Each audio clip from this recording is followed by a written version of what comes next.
Assalamualaikum warahmatullahi wabarakatuh. Perkenalkan, nama saya Maharini Nabila Yuningsih. Saya dari Praktikum Struktur Data F dengan NIM 2006-0511-0159. Di sini saya akan mendemokan dan menjelaskan hasil jawaban saya dari praktikum modul 1 array. Langsung saja, nomor 1 kita disuruh untuk menuliskan listing untuk method insert untuk menyimpan elemen array secara berurutan atau ordered, karena sebelumnya masih disimpan secara unordered atau tidak berurutan. Sedikit saya jelaskan tentang ordered array. Jadi kalau ordered array itu adalah array yang berurutan. Keuntungan utamanya dari ordered array itu adalah pencarian array akan jauh lebih cepat daripada unordered array. Kenapa? Karena array-nya sebelumnya itu telah diurutkan. Kemudian langsung ke source code-nya. Di sini ada public void insert dengan parameter integer value, kemudian ada local variable integer i, dan selanjutnya ada perulangan for i sama dengan 0, i kurang dari n elemen ini merupakan indeksnya, kemudian increment i.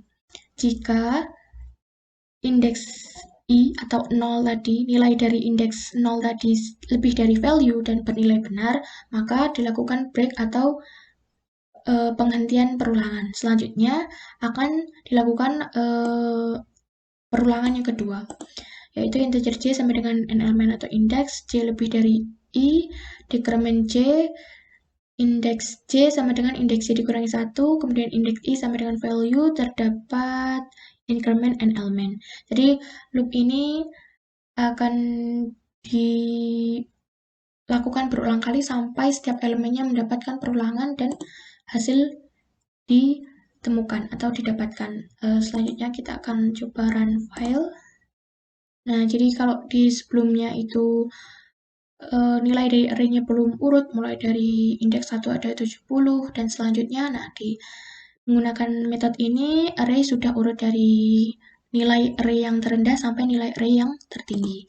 Nah, selanjutnya kita ke nomor 2, yaitu kita disuruh untuk menuliskan listing untuk metode find yang mengimplementasikan binary search. Jadi pertama-tama saya akan menjelaskan binary search itu apa. Binary search adalah pencarian array dengan cara berulang kali membagi separuh dari jumlah array yang dicari sampai memperkecil lokasi pencarian array. Jadi sebelum ke programnya atau ke source code-nya, saya akan menjelaskan sedikit tentang binary search ini. Nah, lebih mudahnya, binary search itu seperti ini. Misal dari data nomor 5 ya, preliminary nomor 5, didapatkan indeksnya 0, 1, 2, 3, 4, 5, 6, 7, 8, 9 dengan list 0, 25, 30, 40, 55, 70, 75, 80, 85, dan 90. Nah, di mana syarat pertama saat kita akan melakukan binary search itu adalah array-nya haruslah sudah diurutkan terlebih dahulu. Jadi harus urut dari terendah ke tertinggi. Selanjutnya, pertama-tama kita akan membandingkan key atau target dengan elemen yang telah di tengah array. Oleh karena itu, untuk membandingkannya kita mempertimbangkan 3 kasus. Yang pertama, jika key atau nilai yang dicari itu kurang dari elemen yang tengah ini, maka key hanya untuk setengah bagian pertama. Jadi setengah bagian pertama itu yang mana? Jadi yang 0 sampai indeks keempat. Nah, kemudian yang kedua, jika key-nya terletak di tengah-tengah, jadi di tengah-tengah ini, maka pencarian langsung berakhir. Kenapa? Karena target langsung ditemukan. Yang ketiga, jika key-nya itu lebih besar atau nilai yang dicari itu lebih besar dari elemen tengah, maka kita hanya perlu mencari di setengah bagian yang kedua. Jadi dari indeks 5 sampai indeks 9. Gitu. Misal, contoh saja dari kita mencari nilai 25, key-nya 25 kan. Nah, 25 ternyata terletak di kurang dari elemen tengah, berarti kita langsung saja mencari di indeks 0 sampai indeks 4. Nah, kemudian kita bagi lagi. Yang tengahnya indeks kedua dengan list 30. Dan setelah itu kita bagi lagi dan sampai ditemukanlah K25 ini ternyata terletak di tengah dan otomatis pencarian langsung berakhir karena target sudah ditemukan. Nah, selanjutnya kita akan menuju ke source code-nya. Jadi di source code-nya ini public integer find dengan parameter k, lokal variabelnya integer batas bawah diinisialisasikan dengan nilai 0, kemudian integer batas atas diinisialisasikan dengan indeks atau n elemen dikurangi 1, kemudian integer curIn ini merupakan array tengah. CurIn itu merupakan array tengah, kemudian kita menggunakan while true. CurIn itu sama dengan batas bawah ditambah batas atas dibagi 2. Ini yang saya katakan dibagi separuh, jadi separuh bagian. Kemudian jika nilai curIn-nya atau nilai indeks tengahnya itu ternyata sama dengan k, langsung dilakukan pengembalian curIn atau yang saya katakan tadi, kalau k-nya ternyata berada di tengah, maka langsung berhenti karena target sudah langsung ditemukan.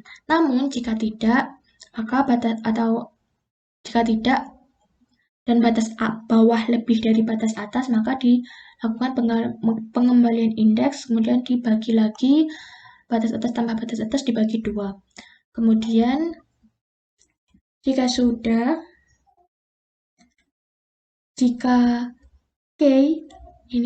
k-nya lebih dari list tengah atau curIn, maka set indeks bawah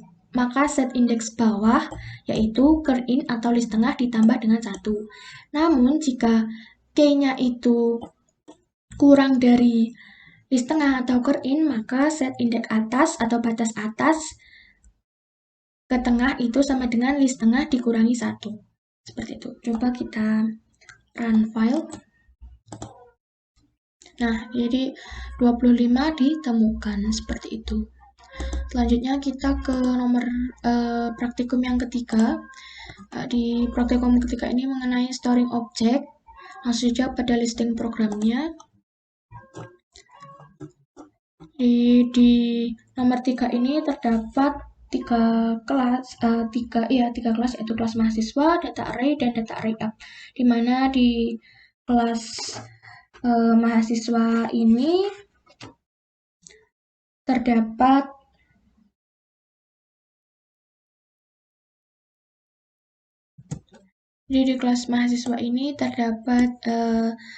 instance variable dengan asas modifier privat, ada name, nama, dan asal, kemudian ada konstruktornya, kemudian di sini terdapat metode display mahasiswa dan metode getter name. Nah, selanjutnya di kelas data array ini terdapat metode-metode untuk memanipulasi objek di mahasiswa, yaitu ada metode find, insert, delete, serta metode untuk display array, yaitu yang berguna untuk menampilkan array yang berisi objek mahasiswa. Nah, selanjutnya di kelas ketiga yaitu kelas data array app. Jadi data array app ini merupakan kelas yang digunakan untuk menjalankan programnya atau disebut dengan main kelasnya, dan ini terdapat metode main. Nah, kemudian dimasukkanlah data array-nya, dipanggil metode insert, kemudian name, nama, dan asal. Setelah itu dipanggil metode display array untuk menampilkan array-nya, kemudian dilakukan pencarian array berdasarkan name 16650270. Kemudian jika diketemukan, kita cetak ketemu, kalau tidak ketemu, kita cetak nggak ketemu ditambah dengan name yang dicari. Kemudian selanjutnya kita mencari NIM 16650240, di mana NIM ini nanti akan dihapus, kemudian cetak hapus NIM sama dengan NIM-nya berapa, kemudian yang terakhir kita tampilkan array setelah beberapa panggilan array yang lain. Sekarang kita run. Nah, jadi ini yang pertama display array menampilkan array yang pertama yang masih utuh, kemudian dicarilah NIM 16650270, ternyata ketemu NIM-nya, namanya Agung, asalnya dari Madiun, kemudian kita hapus NIM tadi, setelah dihapus, nah yang ini, output yang ini merupakan tampilan array setelah penghapusan NIM 16650240. Sekian demo dan penjelasan jawaban praktikum 1 modul array dari saya. Apabila ada kurang lebihnya mohon maaf. Wassalamualaikum warahmatullahi wabarakatuh.